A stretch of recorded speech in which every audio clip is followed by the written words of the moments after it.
What the f is that? What the f is that? What in the f? What you're seeing is the ether, which has been hidden from us because it proves that the earth is flat and stationary. You can find a bunch of old documents on this. It's also known as the upper air or the blue air. Right, the ether is known as a superfluid. It is basically a section between the firmament and the sky. It's where they're actually going when they say they're going to space. The vacuum state of superfluid pervades the entire universe and may account for the missing matter. We can actually observe the moon moving through this superfluid. Watch these little waves. You see that little wave? That is the moon moving through this superfluid ether. Watch, there goes another one. Alright, because like the Bible says in Genesis 1, the moon and the sun are inside of the firmament. There was actually even an experiment done called the Michelson-Morley experiment, where they attempted to prove or measure motion of the earth through this ether, just like you saw for the moon. So they're basically trying to prove that the earth is not stationary, that it moves through space. But of course, the result was negative. They detected no motion, because the earth is stationary. Fear before him all the earth, the world also shall be stable, that it be not moved. It is the luminaries that are actually moving, not the earth. And there's definitely something powerful about this ether that they're not telling us. Look at this. The failure of the US attempts to attain supremacy of the ether. So for whatever reason, this thing they want full control over. And I think it has something to do with Ephesians 2:2, where it calls Satan the ruler of the power of the air. Ether. Look at this. The ancient Greeks saw the ether as a godlike element and a substance that allowed humans to connect to spirituality and intuition. So maybe this ether has something to do with how the spiritual connects to the physical, which is how the wicked, Satan and his minions, are able to shoot fiery darts at us. Like I said, they always put the truth hidden in plain sight, right? We had the ether in Minecraft. Like you see that blue air surrounding this dimension that they've created in the video game. Here's another video game that they put it in. Your compass only exists to measure the circles around a fixed magnet pulling the needle towards it.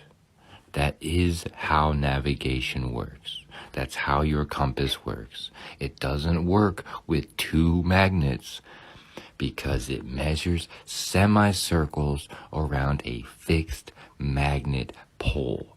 P-U-L-L. Every one of these this is a real map in real life, real flight paths in real life. The compass is doing this in real life. What are you missing here? The compass must be flat to work properly. Every compass in the world is pointing to the center of a flat disc on the maps in real life that we use, and in real life, because that's how in reality works.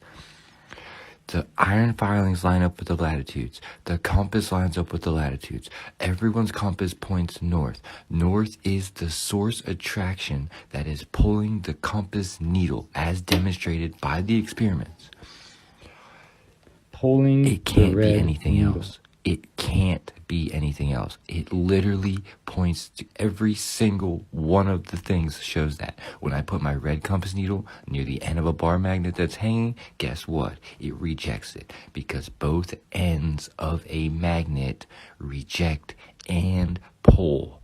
But the pulling force is its fundamental attraction. Instead of continuing the circular logic, okay? I've explained this several times. I know you've seen this.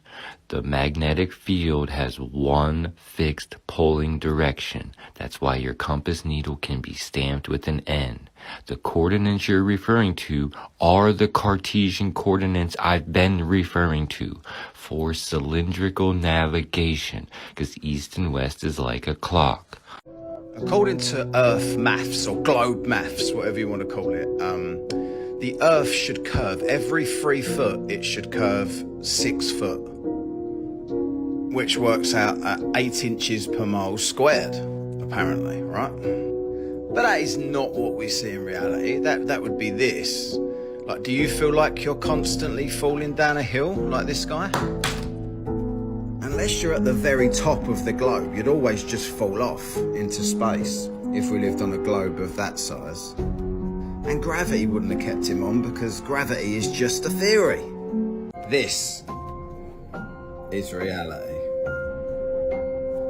Science is usually wrong anyways. They give you half-truths and then treat them as fact. Oh, the Earth's crust. Facts. It's a theory. Science is filled with theories, and what they do is they treat it as fact and they put it in a textbook and then they teach it to you. See, people are just out here talking shit about fallacies that don't even exist, treating them as truth. So it says, listen, O Timothy, keep that which is committed. This is 2 Timothy 6:20, okay? Listen, O Timothy, keep that which is committed to thy trust. Avoid profane and vain babblings and opposition of science falsely so called, which some professing had erred concerning the faith. Grace be with thee, amen. We're going to have some science that tests our faith, right? God can't tempt us, but he's going to test us. So this is the type of stuff that happens, right? We go into schools and they teach us, they lay out everything. They tell you when you first get to, in kindergarten, that all you see in the background is just sitting there like a globe spinning. People are like, this is what you see, okay? This is what they program you with immediately in school, all right? So we're going to show you guys how it's not like this, but it's like this. There it is, boys and girls. Flat Earth Fight Club out of the game. We have removed your channel from YouTube. I highly suggest not supporting YouTube as they censor the truth. It says, "Hi, Flat Earth Fight Club. We have reviewed your content and found severe repeated violations of our policy on harmful conspiracy theories. Because of this, we have removed your channel from YouTube." It doesn't get more pathetic than that, boys and girls. It's time to wake up. Flat Earth map, Antarctica ice wall all around us, just like the United Nations logo. Antarctica is the highest elevated continent, and our waters is lower than the wall of ice. This means that we are in some kind of bathtub or a pool or a jacuzzi, with our waters being held in by Antarctica. Mount Meru, Rupes Negras, right? Compass, right there. Right? Works perfectly. But it has limitations. It doesn't go all the way outside 360 degrees. And that's why in Antarctica the compass does not work. And that's a fact. How does conventional propulsion work? Conventional propulsion typically involves using engines, like rockets or jet engines, that generate thrust by expelling mass in one direction, according to Newton's third law of motion. This pushes the vehicle or object in the opposite direction. And that mass being expelled needs a medium to resist against to cause that propulsion, correct? The mass being expelled, such as exhaust gases or fuel, interacts with a medium like air or propellant to create the thrust needed for propulsion. So in a vacuum, conventional propulsion would not work. Yes, that's correct. In a vacuum, where there's no medium for the expelled mass to interact with, conventional propulsion, like rocket engines, would not work as effectively or at all. Well, have you heard of unconventional propulsion systems? Yes, there are various unconventional propulsion systems that researchers have explored, such as ion propulsion, electromagnetic propulsion, and even theoretical concepts like warp drives. These systems often rely on different principles than conventional propulsion and may offer unique advantages for space exploration and travel. Some of those craft are referred to as anti-gravity craft, are they not? Yes, some unconventional propulsion systems, particularly those that aim to counteract gravity or manipulate gravitational forces, are sometimes referred to as anti-gravity or gravity modification systems. And some of those craft use electrostatic levitation, right? Electrostatic levitation is indeed a technique used in some unconventional propulsion concepts. It involves using electric fields to counteract gravitational forces and suspend an object in midair.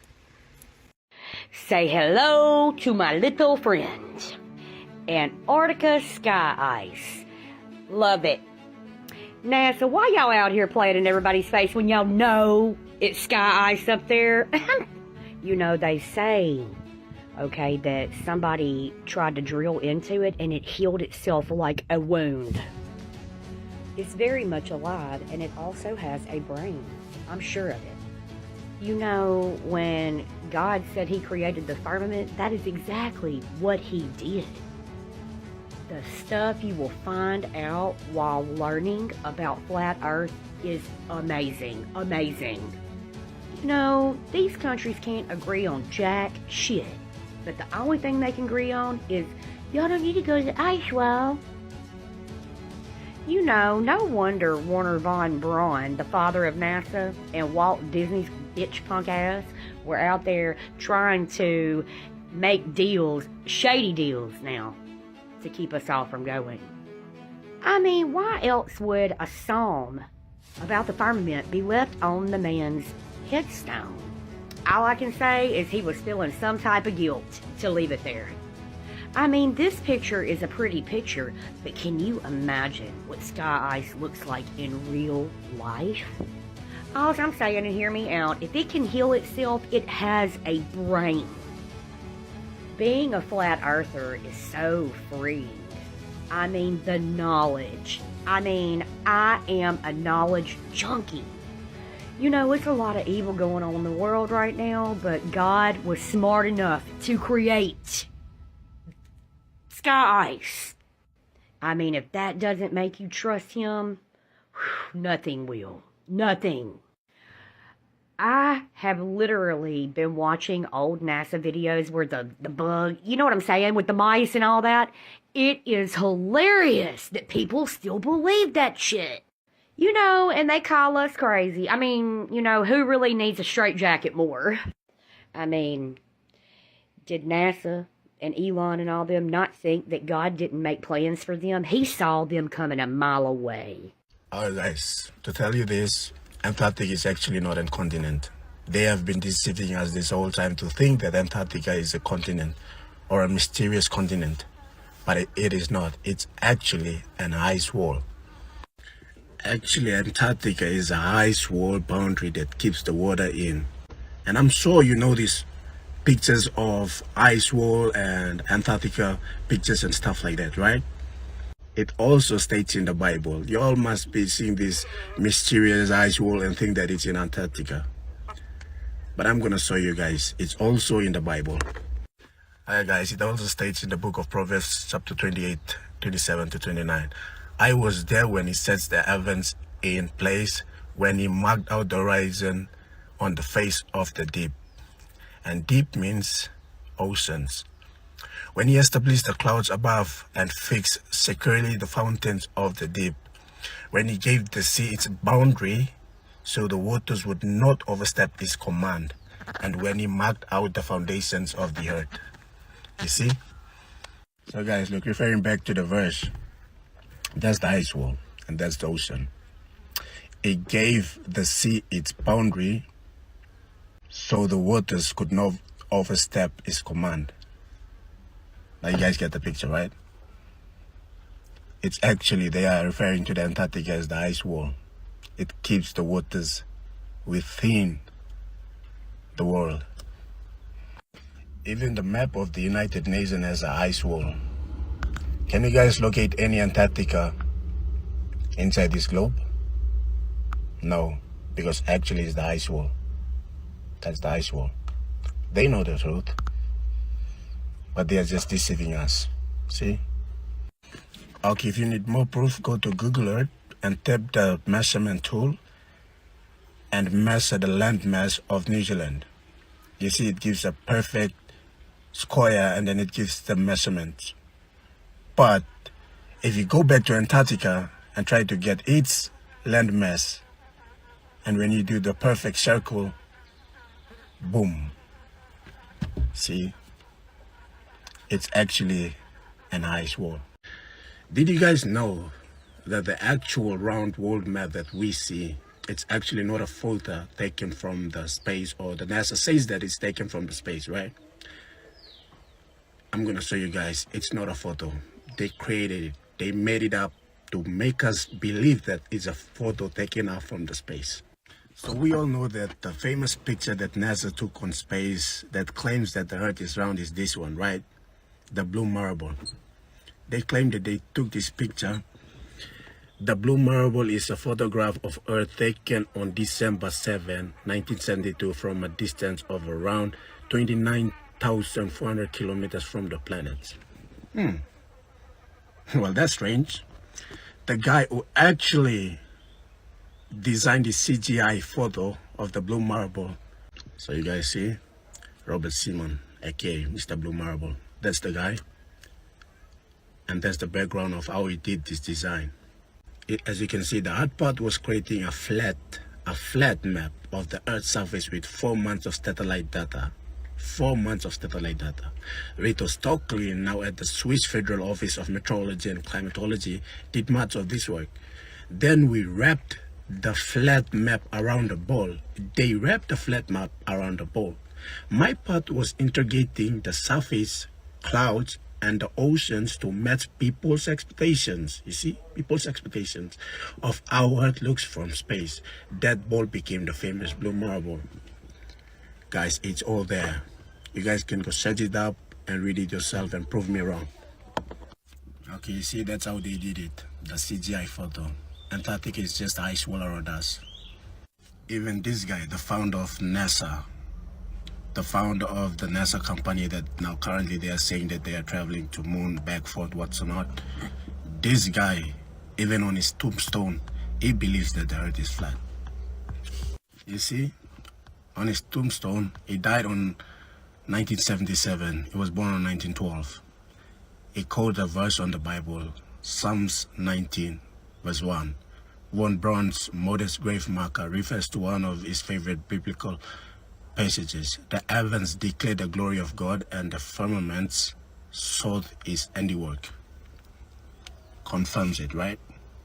So guys, apparently I did some research on the word NASA, and the word NASA itself in Hebrew, it means to deceive. It's just right there, guys. If you want to prove me wrong whatsoever, it says it. NASA in Hebrew means to deceive. So what are they deceiving? They're deceiving you and me from believing the Earth is flat. We have been told the Earth is round, but actually it is flat. We have been living in a lie. So guys, to stand on my grounds, going back to the book of Luke 21, verse 1 to 59, it states that, be aware of the leaven of the Pharisees, which is hypocrisy. Nothing is covered up that will not be revealed, or hidden that will not be known. Therefore, whatever you have said in the dark shall be heard in the light, and what you have whispered in private rooms shall be proclaimed. The word proclaimed, see? Proclaimed on the housetops. There you go. We all have been living in a lie. If you still not believing me, I understand. And I'm still gonna do video to prove myself. Thank you. I rest my case. The flat Earth map dates back over 1,000 years. This map is credited to being created by a Persian astronomer. His name was Al-Biruni, and he lived between 973 AD to 1048 AD.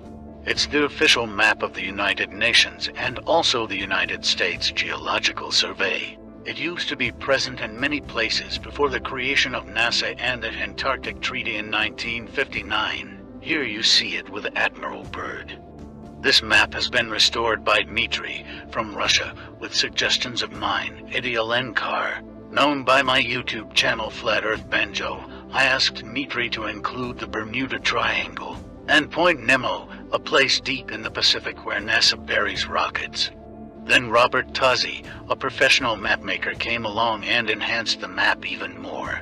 There are many people now selling this map online, but if you could order it from my online store, I would greatly appreciate it. Visit my online store now and order one of the items. I humbly thank you.